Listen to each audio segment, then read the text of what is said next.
খুব ভালো করে বুঝবেন আমাদের বন্ধুরা, আমার দেশের ভিতরে সরকারের যত আইন আছে, এই আমার দেশের আইন এবং ইন্ডিয়ার আইন কি সেম সেম হয় নাকি? অনেক বিষয় আছে ইন্ডিয়াতে বৈধ, আমার দেশে অবৈধ। কথা বলেন না কেন? অনেক বিষয় আছে আমার দেশে বৈধ, ইন্ডিয়াতে অবৈধ। অনেক বিষয় আছে আমার দেশের আইনে বন্ধুরা আমার বৈধ, কিন্তু সৌদি আরবের আইনে অবৈধ। যেই মানুষটা যেই দেশে বাস করে তাকে ওই দেশের নিয়ম মানতে হয়। সেই নিয়ম যদি না মানে তাহলে সে দেশের রাষ্ট্রপ্রধান রাষ্ট্রীয় আইন অমান্য করার কারণে তার পানিশমেন্ট দেয়, জেলখানায় ভরে দেয়।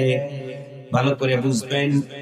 তাহলে বন্ধুরা আমার, আমার দেশের সব বৈধ গুলা তামাম দুনিয়াতে বৈধ হবে এমনটি না, বরং আমার দেশের অনেক বৈধ ইন্ডিয়াতে অবৈধ। সৌদি আরবের অনেক বন্ধুরা আমার বৈধ, আমার দেশের ভিতরে অবৈধ। খুব শুধু তাই নয়, বিগত 52 বছর বাংলাদেশে আমরা নিজের চোখেই যেটা দেখলাম, আপনারাও দেখেছেন, একই দেশের ভিতরে সরকার পরিবর্তন হইলেও বন্ধুরা আমার বৈধ অবৈধ পরিবর্তন হইয়া যায়। সরকার চেঞ্জ হইলেই বৈধ অবৈধ চেঞ্জ হয়ে যায়। যেমন সহজে বুঝবার জন্য বলি, বিগত সরকারের সময় হেফাজতে ইসলাম, জামাতে ইসলাম নাম শুনলেই অবৈধ। কথা বলেন না কেন? কিন্তু এই সরকারের সময় আবার ওই সরকারের নাম শুনলেই করতেছে। কথা বলেন না কেন?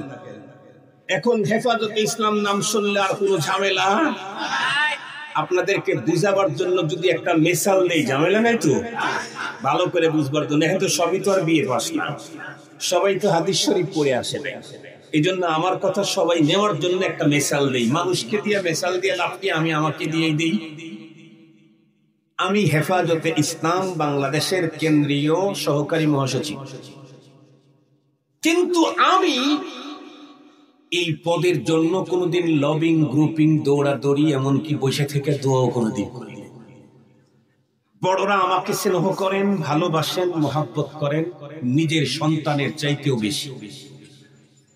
হাটহাজারী মাদ্রাসার শেখ আমাকে ডেকে নিয়ে হযরত তার খাদেমের মাধ্যমে আমারে খেলাফত দিয়েছেন।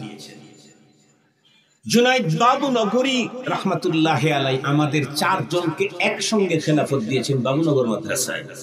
মামুনুল হক, আমি, আইয়ুবী আর হাসান জামি। অনেক বড়রা নিজের সন্তানের চাইতেও বেশি মহব্বত করেন। তাই বড়রা চাইছেন যে ছেলেটাকে একটা পদ দিই।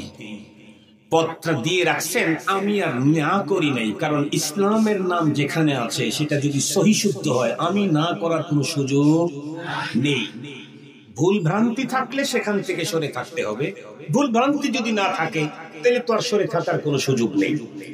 কিন্তু আমি, আপনারা বলেন, আমি কখনো হেফাজতের মিটিং মিছিলে আমাকে কখনো বিগত ক্রাইসিস টাইমে ফ্রেন্ড সার্কেলের ম্যাক্সিমাম গুলা যখন ভিতরে, আমরা মাত্র 2 জন বাইরে, আমি আর হাসান জামি, আর সব মেহমানখানায় ছিল। তখন মাননীয় প্রধানমন্ত্রী শেখ হাসিনার মেহমানখানায় ছিলেন, আমরাই শুধু মেহমানখানার বাইরে।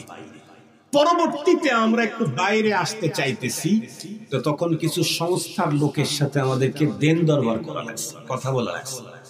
একটা পর্যায়ে একটা সংস্থার অফিসে যাওয়ার পরে তারা আমাকে চ্যালেঞ্জ করলো, আপনি অমুক জায়গায় মিছিলে ছিলেন, অমুক মিটিং এ ছিলেন, আমাদের কাছে ভিডিও ফুটেজ আছে। আমি বললাম, না, আপনাদের ভিডিও হয়তো আপনি ভুল দেখেছেন, আর না হয় ভুল বলতেছেন। বলে, না দেখেছি। আমি বললাম, না দেখেন নাই। আমি যাই নাই, দেখবেন কেমনি? আমি যাই নাই, দেখবেন কেমনি? আমি বলতেছিলাম যে আমি যে সক্রিয় মিটিং মিছিল করছি এমনটি না। বড়রা যে পদ দিয়েছেন সেই পদকে আমি মুহাব্বতের সাথে গ্রহণ করেছি, তবে আমি আমার রাসূলের উপরই চলতাম এবং আমার জায়গা থেকে তাদেরকে সহযোগিতা করতাম। সেই সময় হেফাজত করি, এই অপরাধের কারণে আমার এলাকার কিছু মানুষ আমার বাড়িকে পোড়ায় দিতে চাইছে। সেই সময় অফিস আদালত কোন জায়গায় গেলে যদি বলতো হেফাজতের নেতা, তাইলেই কিন্তু খবর। সেই হেফাজতের নেতা এখনো আছি, শুধু 24 চলে গেছে, 25 আসছে, শুধু 37 জুলাই পার হয়েছে। এরপরেই আগে হেফাজত নাম শুনলেই প্রশাসনের লোকেরা রেডি হইতো হ্যান্ডক্যাপ দেওয়ার জন্য, এখন অফিসে গিয়ে হেফাজত বললে চেয়ার থেকে দাঁড়ায় সম্মান দেওয়ার জন্য। কথা সহি না গলত? কথা সত্য না অসত্য? একই দেশের একই জিনিস, কখনো বৈধ কখনো। বিগত সরকারের সময়ে ছিল অমুক দল নিষিদ্ধ অবৈধ, এখন বলেন তো দেখি তারাই নিষিদ্ধ অবৈধ। আবার সময় চেঞ্জ হলে হয়তোবা আরো কিছু হতে পারে এবং হবেই। আল আলাম মুতাগায়্যির, আমরা জীবনে শুরুবেলায় জীবনে পড়েছি আল আলাম মুতাগায়্যির। তাহলে বুঝা গেল বৈধ আর অবৈধ আমি যেটা বলবো সেটা না, বরং এই দেশের বৈধ অবৈধ গভর্নমেন্ট যেটা বলবে সেটা। রাষ্ট্র যদি একটাকে বৈধ বলে সেটাই বৈধ, সেটা করলে আপনার ঝামেলা নাই। রাষ্ট্র আরেকটাকে অবৈধ বলেছে সেটাই অবৈধ, সেটা করলেই আপনার পানিশমেন্ট। মনে রাখতে হবে আল্লাহর কাছে তার আদালতে জীবনের সকল কর্মের প্রাপ্তি যখন আমরা নেব, তখন বৈধ আর অবৈধ রাষ্ট্র যেটা বলছে সেটা, নেতায় যেটা বলছে সেটা না, আমার বিবেক যেটা বলছে সেটা না, কি বলে আমেরিকা যেটা বলছে সেটা না, দাদারা যেটা বলছে সেটা না, জাতিসংঘ যেটা বলছে সেটা না, বরং তখন বৈধ আর অবৈধ আল্লাহ যেটা বৈধ বলছেন সেটাই বৈধ, আল্লাহ যেটা অবৈধ বলেছেন সেটাই অবৈধ। খুব ভালো করে বুঝবেন, সঙ্গত কারণে রব্বুল আলামিন যেই কাজগুলিকে ভালো বলেছেন সেই কাজগুলা চিরকাল পর্যন্ত ভালো, আল্লাহ পাক যেগুলাকে মন্দ বলেছেন তামাম দুনিয়া মিলে সেটাকে ভালো বললেও ভালো হওয়ার সম্ভাবনা না। এ কারণেই আমি যদি পরপারে আল্লাহ পাকের আদালতে আমার জীবনের সকল কর্মের পুরা প্রতিদানটা আমি যেদিন পেয়ে যাব, সেদিন যদি আমি নিজেকে আনন্দিত পেতে চাই, বলুন তো দেখি ভালো কাজ বেশি করতে হবে নাকি মন্দ কাজ বেশি করতে হবে? নিঃসন্দেহে ভালো কাজ। ভালো বলতে কোনটা? আমার নেতায় যেটা বলছে না না, আমার পীর যেটা বলছে না না, আমার সমাজ যেটা বলছে না না, সুশীল সমাজ যেটা বলছে না না, কবিরা যেটা বলছে না না, মডেলটা যেটা বলছে না, ওপারের দাদারা কি বলছে সেটাও না, 7 সমুদ্রের 13 নদীর ওই পারে সাদা চামড়াওয়ালারা যেটা বলছে সেটাও না, বরং ইসলাম যেটাকে ভালো বলেছেন সেটাই ভালো, ইসলাম যেটাকে মন্দ বলেছেন সেটাই মন্দ। ইসলাম সুদ আর ঘুষকে মন্দ বলেছেন, কিয়ামত পর্যন্ত সুদ আর ঘুষ তামাম দুনিয়ার মানুষ ভালো বললেও 1 সেকেন্ডের জন্য তা কখনো ভালো হতে পারে না। কিন্তু দুঃখের বিষয় হলো এদেশের মুসলমান বড় ভয়ঙ্কর। আল্লাহর ঘর মসজিদে গেছে ওয়াজ শোনার জন্য। কার ঘরে? কথা বলেন না কেন? কার ঘর? মসজিদের মেম্বরে বসে খতিব সাহেব বক্তব্য দিচ্ছেন, লা তাকুলুর রিবা, তোমরা সুদ খেও না, কোরআনের কথা। আল্লাহর ঘরে বসে আল্লাহর কথা আলেম যখন বক্তব্য দেওয়া শুরু করে, সেই ঘরে অবস্থান করে সুদখোর মুসল্লি ইমামের বিরুদ্ধে অ্যাকশন নেওয়া শুরু করে। কথা বলেন না কেন? কার ঘরের ভিতরে কার বিরুদ্ধে অ্যাকশন নিতে গেল? আল্লাহর ঘরের ভিতরে আল্লাহর ওয়ালির বিরুদ্ধে অ্যাকশন নিতে গেল। ওর অবস্থা কত বড় ভয়ঙ্কর হবে শুনে রাখেন। থানার ভিতরে ঢুকে কোনো ওসিকে যদি কেউ টেনে হেঁচড়ে বের করে দেয়, তাহলে হয়তো 5 মিনিটের জন্য ওসিকে হেনস্থা করা যাবে, টেনে হেঁচড়ে বের করা যাবে, কয়েকটা আঘাত করা যাবে, কিন্তু 3 ঘন্টা পরে যে ওসিকে তার কার্যালয় থেকে টেনে বের করেছে, ওকে তো এলাকায় পাওয়া যাবে না, আর বাবা মা মেয়েদেরকেও পাওয়া যাবে না। কথা বলেন না কেন? কথা বলেন না কেন? ওই ফ্যামিলির মেয়েরাও নিজের বাসায় থাকতে তখন নিরাপদ মনে করবে না, অথবা বাড়ি ওই এলাকায় থাকবে না। কেন? রাষ্ট্রের কাজে যাকে নিয়োজিত করা হয়েছে তাকে তুমি রাষ্ট্রের বানানো ঘর থেকে বের করে দিয়েছো, এত বড় ধৃষ্টতা তুমি দেখাইলা, তাহলে এই এলাকায় তোমার থাকার কোনো সুযোগ নাই।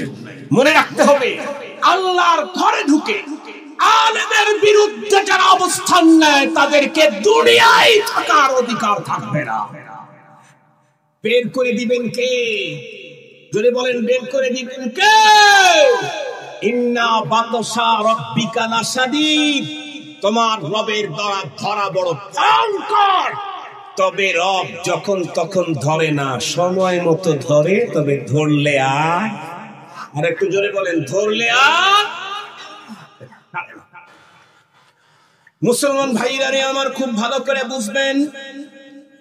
বলতেছিলাম আল্লাহ পাক কোরআনে হাকিমের সূরা আলে ইমরানের 125-185 নম্বর আয়াতে কারিমাতে 4 মেসেজ দিয়েছেন। তার ভিতরে প্রথম মেসেজ হলো পৃথিবীর প্রতিটি প্রাণীকে মৃত্যুবরণ করতে হবে। দ্বিতীয় মেসেজ হলো পরপারে আল্লাহ পাক বলেন তোমাদের প্রত্যেককে তোমাদের কৃতকর্মের পুরোপুরি পাওনা দিয়ে দেওয়া হবে। সেই দিন পরপারে আল্লাহর আদালতে যেদিন কিঞ্চিত পরিমাণ কার উপরে জুলুম করা হবে না, ফেরাউনের মতো ভয়ঙ্কর কাফেরের উপরেও যেদিন জুলুম করা হবে না, নমরুদের মতো ভয়ঙ্কর কাফেরের বিরুদ্ধেও যেদিন বন্ধুরা আমার তার উপরে কিঞ্চিত পরিমাণে জুলুম করা হবে না, আবু জেহেলের উপরেও যেদিন কিঞ্চিত পরিমাণে জুলুম করা হবে না, নমরুদের উপরেও বন্ধুরা আমার যেদিন জুলুম করা হবে না, প্রত্যেক মানুষকে তার ন্যায্য পাওনা 100 দিয়ে দেওয়া হবে। আল্লাহ পাক রব্বুল আলামিন 3 নাম্বার মেসেজে বলেন ফামান সুহসিহা আনিন নারি ওয়া উদখিলাল জান্নাতা ফাকাদ ফাজ। সেই দিন যেই ব্যক্তি আল্লাহর আদালতে তার কৃতকর্মের প্রতিফল পেয়ে অবস্থাটা এমন হবে জাহান্নাম থেকে মুক্তি পেয়ে জান্নাতে ঢুকে যাবে, আল্লাহ পাক রব্বুল আলামিন বলেন এই লোকটাই প্রকৃত সফল। আমরা কাকে সফল মনে করি? আমরা মনে করি যেই বক্তা বক্তৃতা দিতে দিতে তামাম দুনিয়ায় তার প্রচুর চাহিদা তৈরি হয়েছে, আন্তর্জাতিক বক্তা হয়েছে, উনি সফল। নো, তামাম দুনিয়াতে বক্তব্য দিতে দিতে America, Canada, German, Japan, Pakistan, India যা আছে সব জয় করে ফেলছে, কিন্তু পরপরে যদি জাহান্নাম থেকে মুক্তি না পেয়ে জান্নাতে ঢুকতে না পারে, ওই বক্তা সফল বক্তা নয়। খুব ভালো করে বুঝবেন।